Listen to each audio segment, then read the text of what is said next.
नमस्कार, मैं हूं शिवेंद्र श्रीवास्तव और आप देख रहे हैं श्रेष्ठ यूपी। 2024 का खेल कौन पास कौन फेल, आज हम इसी पर बात करेंगे। 2024 का लोकसभा चुनाव अपने आप में खास है। एक तरफ बीजेपी ने तीसरी बार सत्ता पाने के लिए चुनावी मैदान में जान फूंक दी है, तो दूसरी तरफ कांग्रेस सत्ता से 10 साल की दूरी को मिटाने के लिए जोर आजमाइश कर रही है और दोनों ही पार्टियों को देश की सत्ता हासिल करने के लिए यूपी का किला फतेह करना बेहद जरूरी है। पहले एपिसोड में हमने आपको यूपी के पहले चरण की सीटों का एनालिसिस दिखाया था। इस एपिसोड में बात करेंगे लोकसभा चुनाव के दूसरे चरण की 8 सीटों की और यहाँ के सियासी मिजाज के बारे में हम आपको बताएंगे।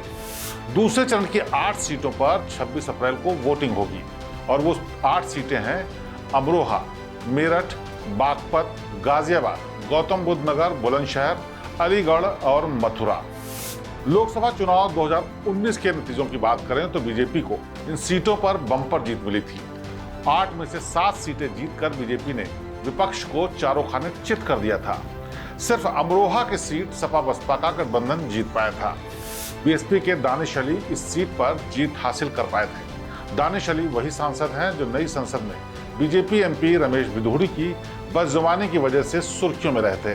प्रत्याशियों की बात करें तो बीजेपी ने कंवर सिंह तंवर को अपना उम्मीदवार बनाया है।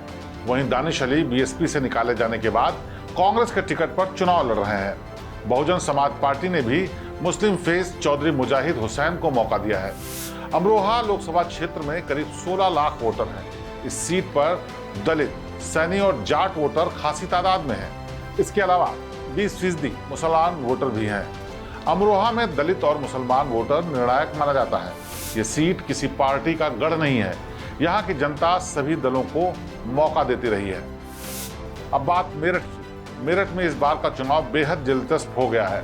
उसकी वजह है अभिनेता अरुण गोविल। रामानंद सागर सीरियल रामायण के राम यानी अरुण गोविल इस बार बीजेपी के उम्मीदवार हैं। बीएसपी ने देवव्रत त्यागी को टिकट दिया है, वहीं सपा ने पूर्व मेयर सुनीता वर्मा को प्रत्याशी बनाया है। खास बात यह है कि सपा को इस सीट पर अपना प्रत्याशी तय करने में पसीने छूट गए और तीसरी बार में सुनीता वर्मा का नाम फाइनल हो पाया।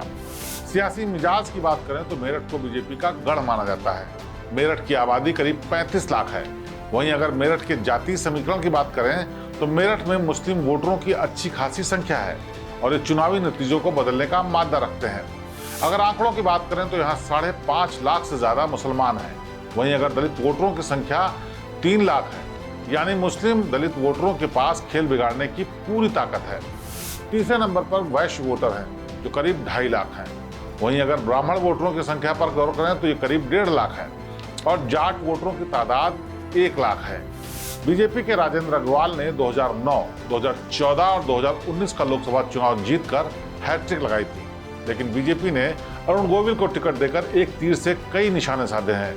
बीजेपी अरुण गोविल कि भगवान राम की छवि के सहारे पूरे पश्चिमी यूपी में जीत हासिल करना चाहती है।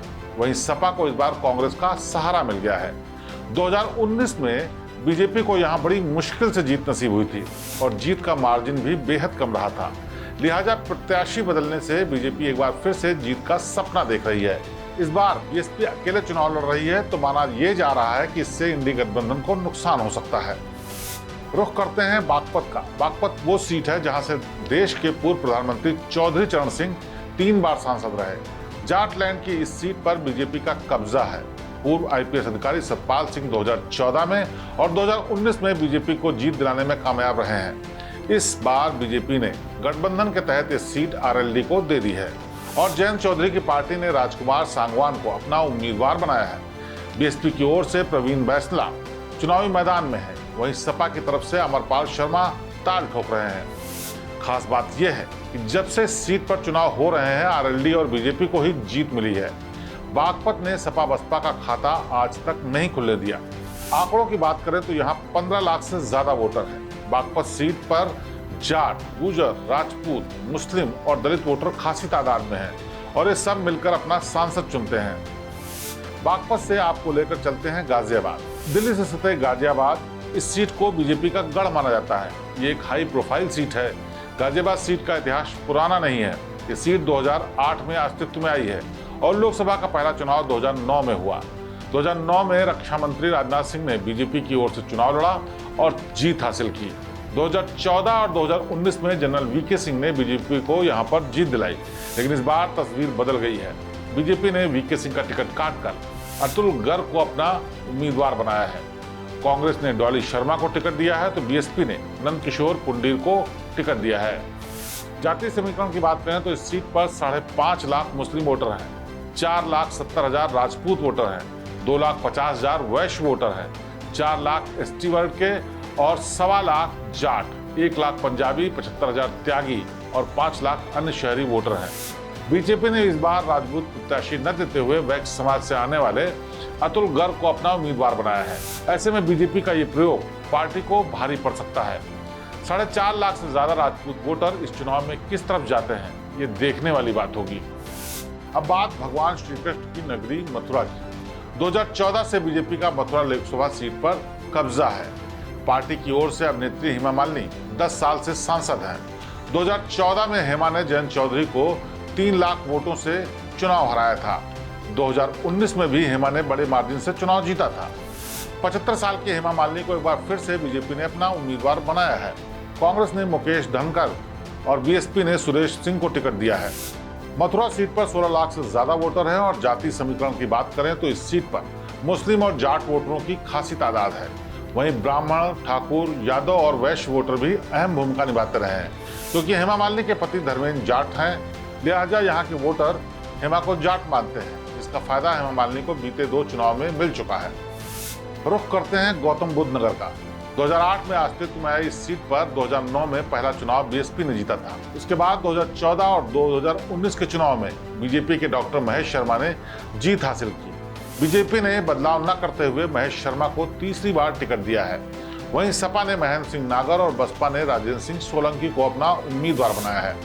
2009 के जातीय आंकड़े पर गौर करें तो राजपूत मतदाताओं की संख्या 4 लाख से ज्यादा है और करीब इतने ही ब्राह्मण मतदाता हैं। मुस्लिम वोटर करीब 3.5 लाख हैं, 4 लाख गुर्जर और 4 लाख दलित वोटर हैं। इस सीट का बड़ा हिस्सा शहरी है, जिसकी वजह से बीजेपी को फायदा मिलता रहा है। अब बात बुलंदशहर की। ये सीट आरक्षित है। बीजेपी ने यहां से 2014 और 2019 में जीते भोला सिंह को फिर से यहां से टिकट दिया है। बसपा ने गिरीश चंद्र जाटव और कांग्रेस ने शिवराम वाल्मीकि को अपना प्रत्याशी बनाया है। विनिंग फैक्टर की बात करें तो इस सीट पर जीत ओबीसी और अनुसूचित जाति के मतदाता तय करते हैं।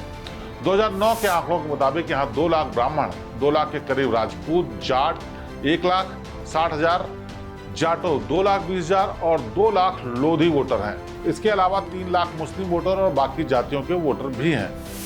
यूपी के लोकसभा चुनाव के दूसरे चरण की आखिरी सीट अलीगढ़ अपने तालों के लिए पूरी दुनिया भर में मशहूर है। बीजेपी ने अपने वर्तमान सांसद सतीश गौतम को तीसरी बार मौका दिया है। वहीं सपा ने विजेंद्र सिंह और बीएसपी ने हितेंद्र कुमार को अपना प्रत्याशी बनाया है। जातीय समीकरण के लिहाज से अलीगढ़ में 3 लाख मुस्लिम, 2.5 लाख जाट, 1.5 लाख ब्राह्मण, 2 लाख जाटो वोटर हैं। इनके अलावा 1.5 लाख राजपूत वोटर और अन्य जातियों के वोटर भी हैं। हालांकि सपा को अभी तक अलीगढ़ सीट पर जीत नहीं मिली है। खैर, दूसरे चरण की इन 8 सीटों पर बीजेपी की साख दांव पर लगी है तो इंडी गठबंधन के पास होने के लिए कुछ भी नहीं, लेकिन पाने के लिए सब कुछ है। ऐसे में कौन होगा पास और कौन होगा फेल, ये देखना दिलचस्प होगा। हमारे इस खास कार्यक्रम में आज बस इतना ही। बाकी खबरों के लिए आप देखते रहिए श्रेष्ठ उत्तर प्रदेश। नमस्कार। उत्तर प्रदेश की हर खबर से अपडेट रहने के लिए श्रेष्ठ यूपी को करें सब्सक्राइब, बेल आइकन दबाएं और देखते रहें श्रेष्ठ यूपी।